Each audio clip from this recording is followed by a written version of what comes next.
Yang mau gue ceritain ini kejadiannya di tahun 1978. Di tahun 1978 itu proses penahanan di 1965, ya yang kita tahu pembantaian anggota PKI, itu tuh bisa dibilang udah selesai pada saat itu. Nah di 1978 ini ada namanya Mbah Kuswan. Ya udah tua gitu ya Mbah Kuswan ini. Mungkin bisa dibilang Pak Kuswan juga ya. Umurnya udah 50 tahunan. Dan Pak Kuswan ini udah punya istri, sebut aja Nimas. Dan dua-duanya ya umurnya sekitar 50 tahunan itu. Jadi Mbah Kuswan dan Mbah Nimas, suami istri yang udah tua. Nah mereka ini punya gubuk kecil di daerah Singaranting. Dan di belakang rumah dia tuh di sekitaran situ ada pemakaman juga. Nah daerah Singaranting ini di Kabupaten Cipari. Di mana tuh, Bi? Cipari itu Jawa Tengah, Nat. Oh. Dan mereka berdua tuh emang orang asli sana. Jadi udah puluhan tahun tinggal di sana berdua.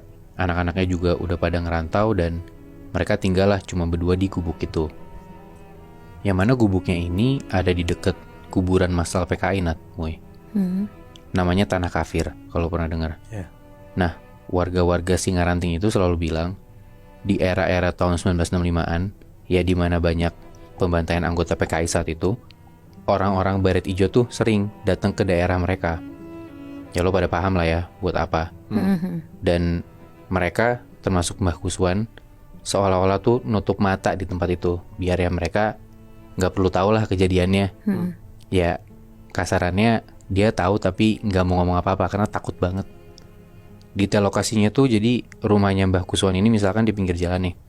Di samping rumahnya dia itu kayak ada jalan gitu ke arah perkebunan karet dan hutan-hutan gitulah. Terus lurus terus ngelewatin perkebunan karet dan hutan-hutan itu, masuk ke dalam, itu ada pemakaman umum. Nah setelah pemakaman umum itu, masuk lagi ke dalam, barulah di situ tempat pemakaman dan tempat pembantaian anggota PKI. Si Tanah Kafir yang gue bilang tadi.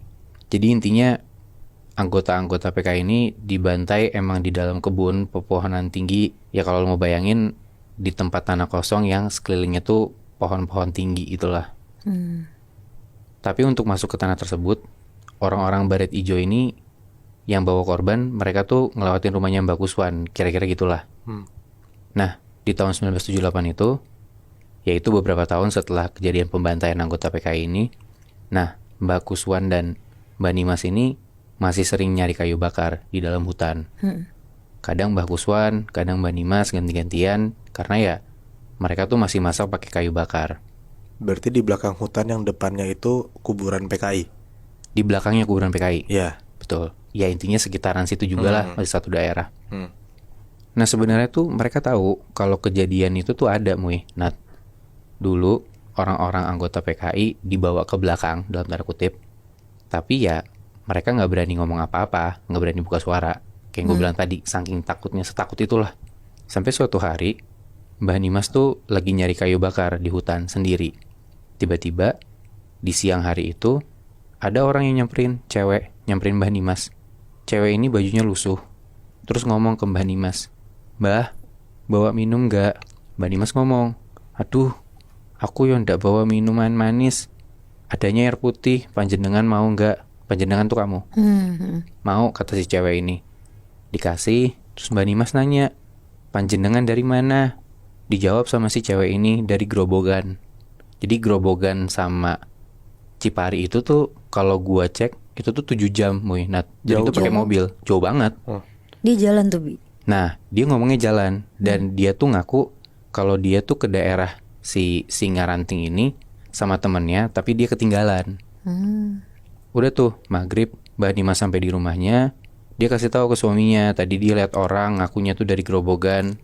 Terus suaminya Mbak Kus ngomong, "Loh kamu ngapain kok dikasih? Kamu nggak tahu di belakang tuh angker?" Ya, Mbak Dimas jawab, "Loh enggak pak, kita kan sering ke situ." Mbak Kus marah kayak, "Yo kamu nggak tahu, kan orang Baret Ijo suka ngebunuh di situ." Yang Mbak Dimas jawab lagi, "Loh ya masa sih pak, kan masih siang, nggak mungkin itu orang-orang PKI yang udah mati gitu kan." Udah tuh dari situ Mbak Kus bilang ya udahlah. Nah malamnya sekitar jam 9 jam 10-an rumah mereka tuh diketok. Mbak Dimas buka pintu, ternyata yang ngetok itu cewek yang tadi siang yang ketemu Mbak Dimas di hutan. Dia kenalin diri, namanya Ratih. "Saya Ratih mbah, yang tadi siang Mbah kasih minum. Ditanya sama Mbah Nimas, panjenengan ngapain kesini? Si Ratih ini ngomong, aku ndak tahu Mbah mau tidur di mana. Dan tiba-tiba Mbah Kuswan tuh ikut keluar ke depan pintu. Diliatin tuh si cewek ini sama Mbah Kuswan dari atas sampai bawah. Mbah Kuswan nanya ke si cewek ini, ngapain kamu kesini? Kamu ndak bisa tidur di sini. Si Mbah Nimas bingung, loh ya kenapa? Terus si Mbah Kuswan megang tangan istrinya dibawa ke dalam. Mbah Kuswan ngomong, kamu ndak lihat itu siapa? Itu PKI. Ya maksudnya korban-korban PKI gitu. Terus Mbak Nimas nanya, loh ya masa PKI pak? Itu orang biasa loh. Udah tuh dari situ Mbak Kus kayak, udah ikut aja, nanti aku ceritain.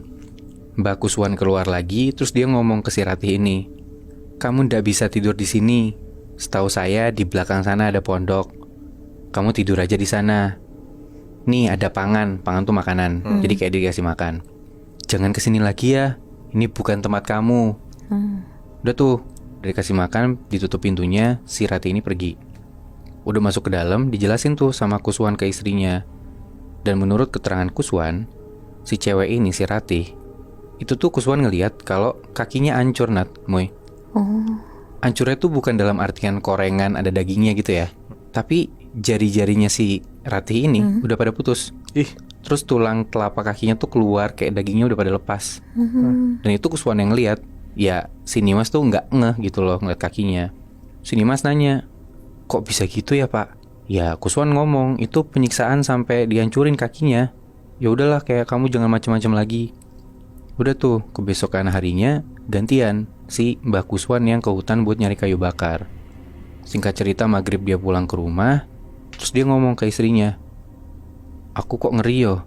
Kok aku ngerasa kayak ada yang ngikutin. Perasaanku ndak enak. Masa pak? Iya, perasaanku ndak enak. Nanti kalau ada yang ngetok malam-malam, gak usah dibukain ya. Ternyata bener tuh. Mereka udah tidur. Sekitar jam 10-an malam mereka kebangun. Gara-gara pintu rumah mereka ada yang ngetok. Udah diketok kayak gitu, dari dalam Pak Kuswan rada teriak itu ngomong, siapa? Dari luar suaranya cowok Nat, Moy.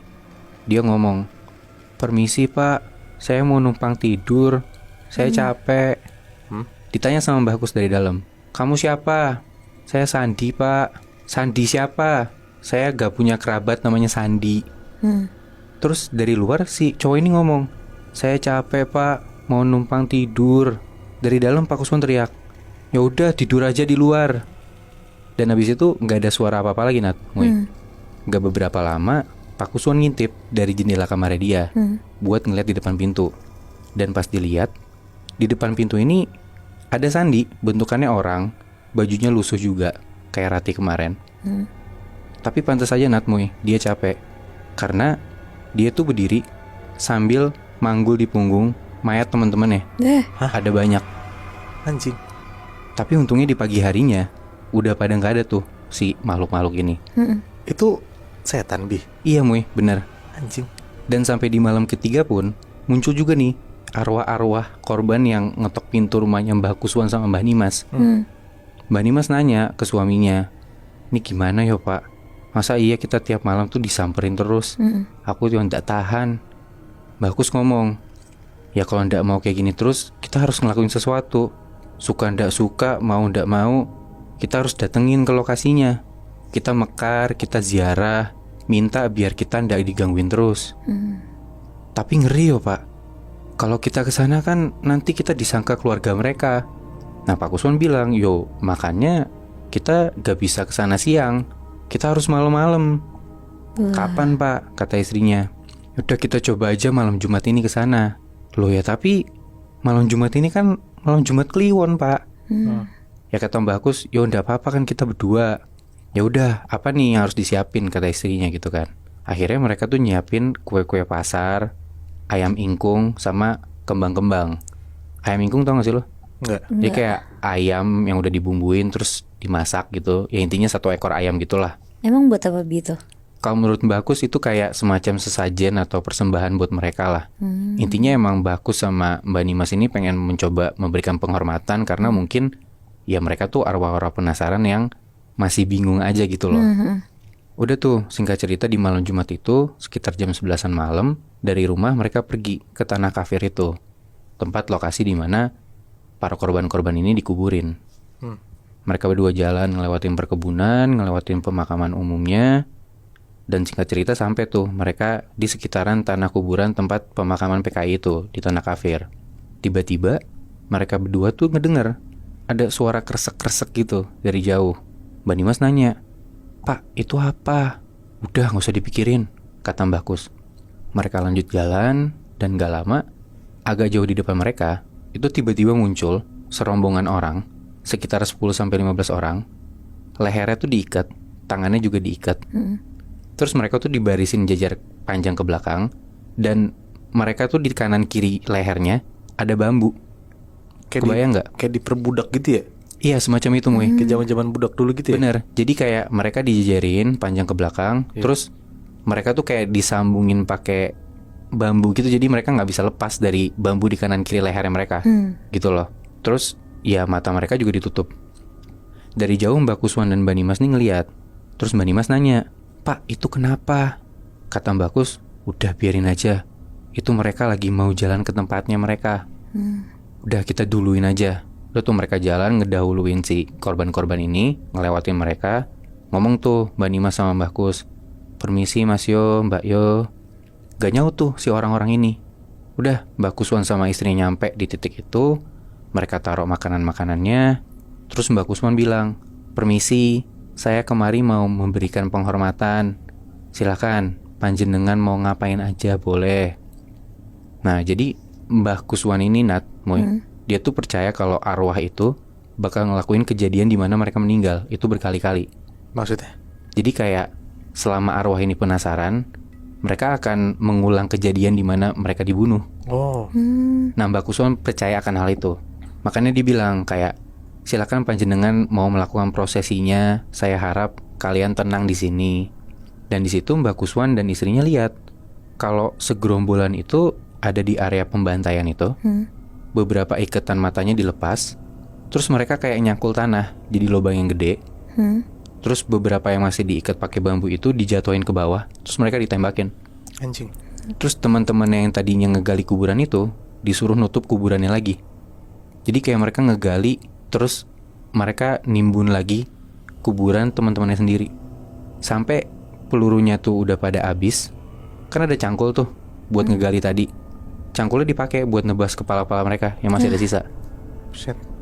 Itu parah banget di situ. Jadi ya Mbah Kus sama Mbah Nimas ngelihat sendiri pembantaian itu tuh kejadiannya seperti apa. Yang mana dari dulu tuh Mbah Kus sama Mbah Nimas sengaja buat nggak ngelihat, biar yang penting mereka diem dan nggak tahu apa-apa gitu. Merasa nggak tahu apa-apa dan saking mereka takutnya gitu loh.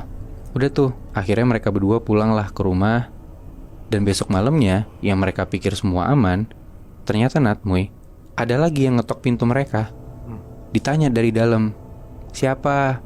Dari luar ada jawaban, "Ratih, Pak." Ratih lagi. "Ratih lagi. Mau apa?"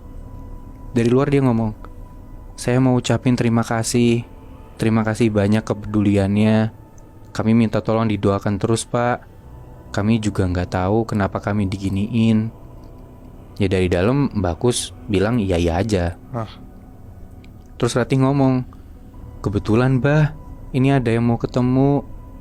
"Siapa?" Dari dalam Mbak Kus ngomong gitu. Ternyata pas diintip lagi lewat jendela, di belakangnya Ratih ini ada cowok. Dia katanya mau bilang terima kasih ke Mbak Kus atas apa yang mereka udah lakuin kemarin malam, yang ngasih sajian itu. Dan pas dilihat lewat jendela, bentukannya manusia, Moy. Ya mukanya pucet, bajunya lusuh, ada tanah-tanah dan darah gitu sekitaran badannya dia. Tapi di kepalanya si cowok ini nyangkut ada cangkul. Itu berarti si Mbakku sama istrinya dari kemarin tuh komunikasi sama makhluk halus kan, Bi? Iya bisa dibilang gitu sih, Moy. Terus yang dia lihat reka ulang kejadian yang pembantaian di kuburan itu juga makhluk halus juga kan? Betul. Karena ya itu korban-korban pembantaian di 1965 dan bertahun-tahun setelahnya, pembantaian anggota-anggota itu. Anjing, dia ngeliat pakai mata kepala mereka sendiri berarti ya? Betul. Tapi ya untungnya setelah si malam terakhir ini, ya Mbak Kus sama Mbak Nima sudah gak pernah digangguin lagi, didatengin sama korban-korban ini. Untungnya sih gitu. Karena udah kasih sajian itu kan? Betul. Mbak Kuswan dan Mbak Nimas udah tinggal di sana puluhan tahun aja, tapi masih bisa digangguin ya sama korban-korban yang dikubur di dekat rumah mereka. Sebenarnya gue jadi kepikiran sih, kalau misalnya orang-orang yang datang ke sana tapi nggak tahu ceritanya, mereka bakal ditampakin nggak ya? Lo percaya nggak, Bi, Moy? Ya, gue sih dapat ceritanya kayak gitu, Nat. Percaya nggak percaya ya? Kalau udah di zaman sekarang, kayaknya gue nggak percaya sih, Nat. Karena kan itu udah kejadian 50 tahun lalu ya. Ya udah Moy, kalau misalnya lo nggak percaya, mau nggak kita buktiin bertiga?